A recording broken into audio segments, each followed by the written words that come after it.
A reforma da Previdência no Brasil, Ricardo, tem caminhado fortemente. No governo federal já foi aprovada Sim, e foi aprovado deixando que os estados e os municípios fizessem as suas. exato.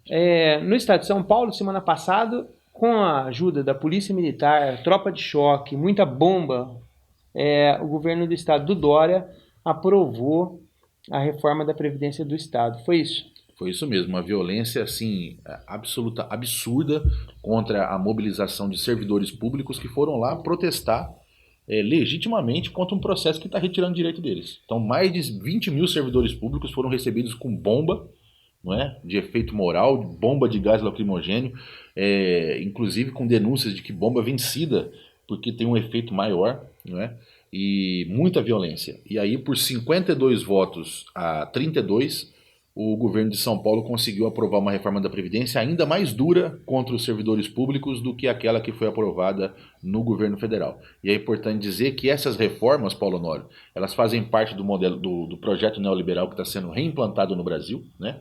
Na verdade, ele nunca foi abandonado, ele foi implantado de maneira forte nos anos 90, foi atenuado durante os governos do PT, onde se fez uma expansão de direitos, e ele voltou com toda a força a partir de 2016 nos governos do Michel Temer, que tentou passar uma reforma da Previdência, passou a trabalhista, e agora com toda a força no governo do Bolsonaro barra Paulo Guedes, que coloca essa proposta porque é o seguinte, essas reformas da Previdência elas tendem a diminuir o aporte de dinheiro que os governos têm que fazer para sustentar o sistema. Então, a reforma do Estado, em relação à reforma federal, Sim, elas são parecidas? são parecidas, porque o grande objetivo dessas reformas é impedir ou dificultar ao máximo o acesso do servidor ao benefício integral. E, ao mesmo tempo, aumentar a contribuição. Então, aumentou, por exemplo, de 11% para 14%, parece que tem alíquotas que pode chegar até 16%.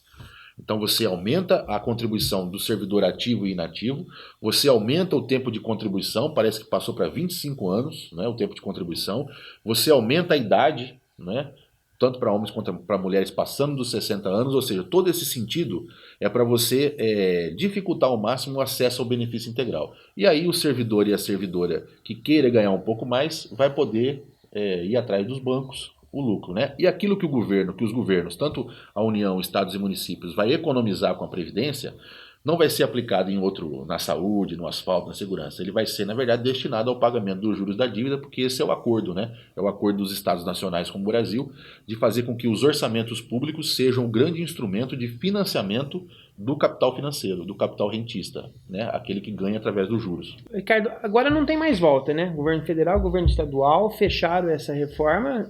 Com certeza, então, vai ser promulgada e vai ser, a partir de agora, estabelecida essa regra para os funcionários do federal e estadual. Exato. E é importante dizer, Paulinho, que essas reformas da Previdência elas estão sendo feitas por todos os governadores, independente de coloração partidária. Inclusive os governadores do PT estão encaminhando reformas da Previdência nesse sentido.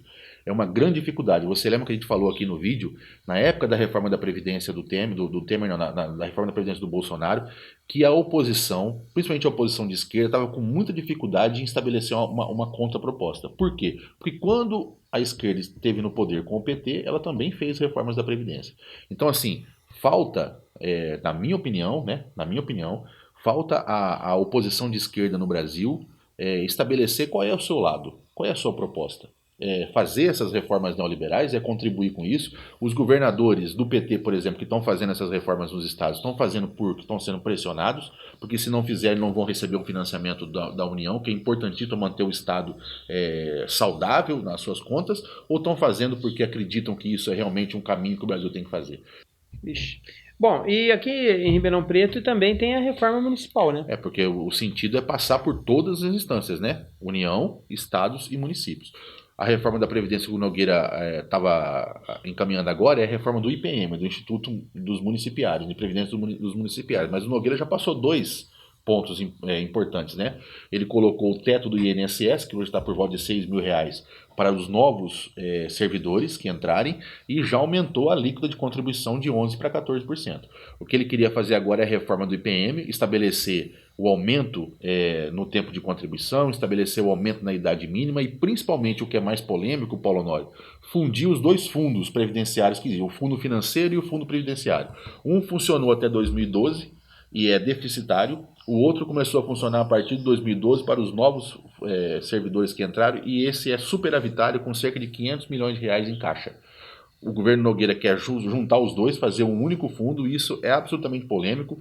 É isso que, por exemplo, quem está se opondo a esse projeto quer que seja mais estudos, inclusive para se estudar realmente qual é a situação do IPM hoje, né? E como nós, diferente do governo do estado do Dória, onde a eleição só vai ser em 2022, nos municípios a eleição vai ser esse ano. Então é muito difícil que o governo Nogueira, apesar do apoio que a gente falou na semana passada que ele tinha de todas as entidades patronais, passar isso na Câmara. Ele já sabia, por exemplo, que o Marinho Sampaio, que é o presidente da Comissão de Constituição e Justiça, ia votar contra, e seria muito difícil passar isso com os vereadores, né? Então ele retirou da pauta. Então quer dizer que assim, os sindicatos, os servidores, a população tem que pegar mais firme junto com o prefeito para ele segurar ainda mais nessa questão. Né? O sindicato levou para o prefeito essa semana. Nessa reunião onde foi decidido tirar de pauta, o sindicato estava presente e o sindicato apresentou a pauta da reivindicação salarial de 2020, né?